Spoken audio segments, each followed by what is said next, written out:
After 3 years of him obsessing over my virginity, he suddenly asked me for a foot massage, and that's when I blocked him. Trust me, you'll want to hear the full story, so stick around.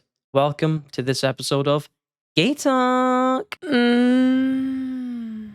Welcome to Gay Talk. Yes! So this story started back when I was 18 years old. At 18, your sex drive is extremely high. Sex is pretty much one of the only things you think about, and it's the strongest urge you have at that age group. Typically, you want to get out, you want to go meet guys, and you want to experience it. And sometimes you're genuinely not fussy about who you meet and you don't really acknowledge the red flags. Now, at 18, I was very, very inexperienced. I'd met a few guys from Grindr beforehand. I had done a few different hookups, but in a hookup, you know yourself that there's loads of different things you can do. And I hadn't done all the deeds possible. The remaining deeds that I hadn't done, I was kind of nervous to do them and I didn't want to rush into them. I wanted to experience them with the right guy also. So I guess you could say at 18, I was definitely inexperienced. Now, due to that inexperience, I guess you could say that I was curious. I was curious because I hadn't done the last remaining deeds. Would I enjoy them? In my head, I'm sitting there thinking, am I even a top or am I a bottom? Loads of things rushing through my head, and I guess a curiosity made me think, do I keep being picky or do I just meet someone and experience it? The sooner the better. And in my head at that point as well, I was like, if I go meet a guy the way I am now and I'm so inexperienced, that's going to put them off and they're no longer going to talk to me and all that different stuff. So, due to lack of experience and due to my curiosity, I decided that I no longer wanted to meet guys my age because in my head, these guys were so good looking. They would laugh at me because I had no experience and I wasn't them to be laughed at. I know your head is a huge barrier when it comes to things like this, but it really got to me. So I decided to expand my age preference.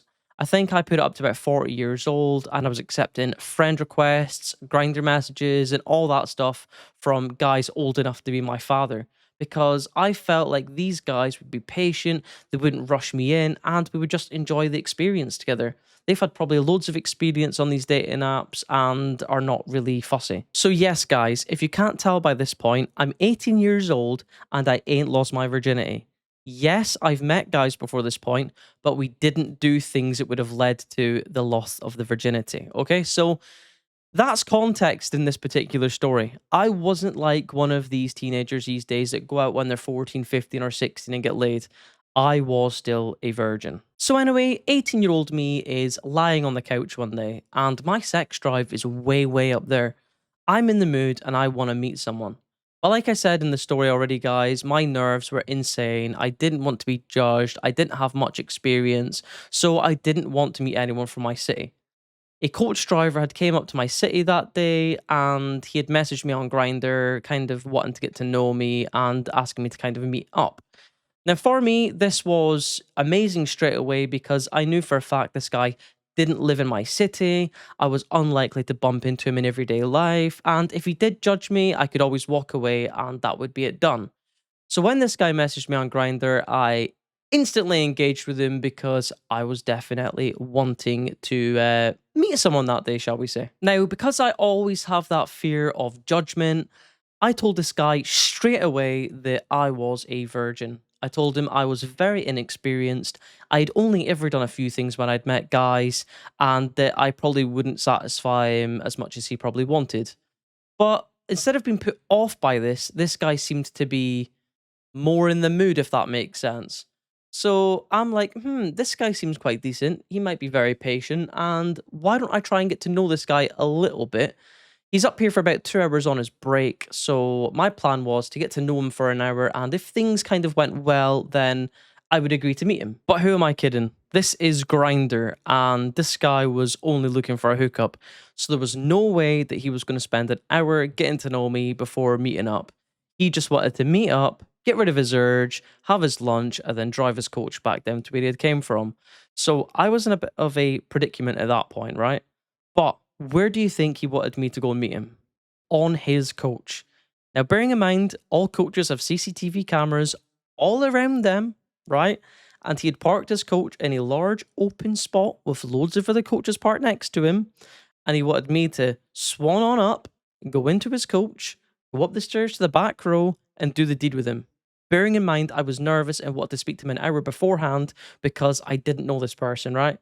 Instantly, I was a bit hesitant. Now, because I am a very firm believer in communication, I decided that instead of ghosting him, I would communicate why I was a bit, hesitant on going on as coach and doing the deed with him. And the first reason was obviously the CCTV.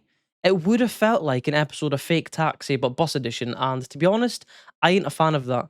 I don't know who's looking at those cameras, and I ain't going to stoop to that level to find out who's looking at those cameras.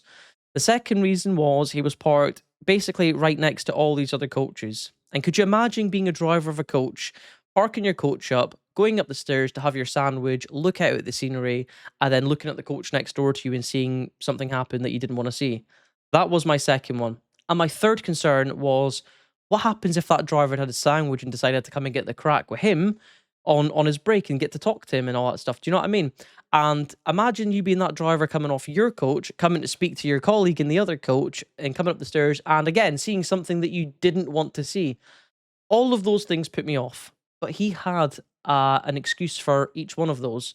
He said that the cameras turn off after a few minutes when the coach is just sat idle. He says that you can shut the curtains on the coach and then no one would see across. And then he turned around and said that if someone did come on the coach, then he wasn't really that bothered. But I was bothered, and I wasn't trying not to meet the guy, but I'm not going to stoop that low to do a deed on a coach, if that makes sense. And I'm sorry, losing my virginity on public transport was never on my bucket list in the first place. The guy himself was genuinely super hot. He had a nice fade on the side. He had nice short hair on the top. His body was kind of like an average build. It wasn't super slim. He didn't look like Slender Man, so that was really good.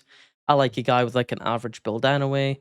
And like I say, most of my videos, guys with dimples are automatically attractive, and he had those. So for me, he was like a dream guy that I would like to meet. But because he was adamant that it was on his coach, and because I had told him my concerns and he just dismissed them, I feel bad saying it, but I stood him up. I wasn't going to do it on the coach, and no matter what I said, he was adamant that it was going to happen on the coach. So obviously, I had stood this guy up because I had felt like he was just dismissing all of my concerns about meeting on his coach.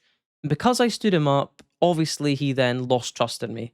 He felt like I was just one of these guys on Grinder that were just sexting and wasting his time with no intention to meet.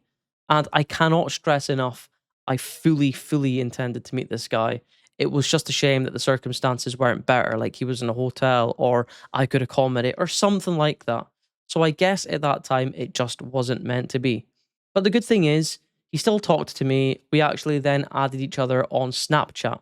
So we moved the conversation to from Grinder to Snapchat and stayed in touch. On Snapchat, he would often tease me. He would take pictures aiming down. He'd be asking how my day is and all that stuff. And I'll just be seeing his feet and his legs and all that stuff. And I kind of enjoyed that. It was a bit of a thrill. It kind of made me feel like the guy was still interested, and he would meet me when he was next to my city and all of that things. So I enjoyed that side of it because that kept me in the mood and kept me attracted to him. But then the chats kind of moved across to him constantly asking me, like every second week, are you still a virgin? Are you still a virgin? Are you still a virgin? And I'm sitting there like, what is this guy's obsession with my virginity? Like, why is he constantly asking me this? And that for me was a huge turn off. Because if he wanted to meet me that badly, he would have came back up and we could have arranged like a proper hookup, even if it was a hookup or a date. So for the next 3 years on Snapchat chats, he was giving me mixed signals. He was sending pictures, he was teasing me, he was asking what I wanted to do with him when we meet. A bit of a routine came in. He was constantly asking if I was a virgin every second week. Are you still a virgin? Are you still a virgin? Don't let anyone else take that. I'll eventually take that. Treating me as if I was just a piece of meat. One time I just had enough of him asking if I was a virgin, and I thought I would lie to him. And I just says, nope, no longer a virgin. And see, as soon as I said that to him, he stopped talking to me. I eventually had to admit to him, I was just joking. I'm just wound up that you keep asking me about my virginity. It seems like you only want to meet me because I'm a virgin. And at that point, the chats resumed again. There was times I felt hope that we were eventually actually going to meet. But then there was times he was actually in my city, in a hotel room to himself, and would ghost me. When he went back down to his city, he would then start talking again. So the hope started to fade, and it began to feel like he was just living in fantasy world of wanting to string a guy along who hadn't lost his V, just hoping that one day he would come up and then eventually do it. Whenever he was ready, of course. I had enough of feeling like a piece of meat being strung along.